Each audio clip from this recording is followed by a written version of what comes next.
বন্ধুরা দেখো আজকে আমার মেনুতে কি আছে। এটা হলো পালং শাক দিয়ে আলু ডাল রান্না, এখানে আছে শাক ভাজি, এখানে হলো বরবটি ভাজি, এখানে আছে একটা ফ্রাইড চিকেন, পেঁয়াজ, এটা না হলে তো আমার চলেই না, আর হলো লেবু, ওফ গন্ধরাজ লেবু।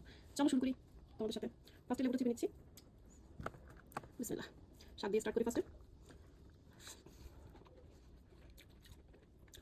এটা হলো পেঁয়াজ,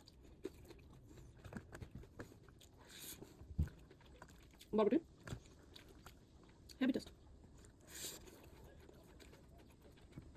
এই যে পালং শাক নিয়ে নিচ্ছি, এটা খুবই মজার, আলু এবং ডাল মাছ দিয়ে রান্না করা। সো মাছটাকে আমি স্কিপ করলাম, খুবই টেস্টি হয়েছে।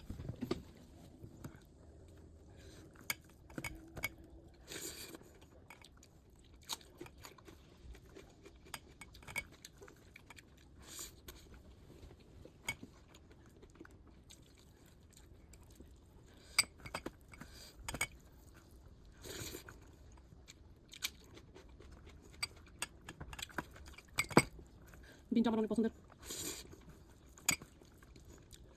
আজকে সব কিছু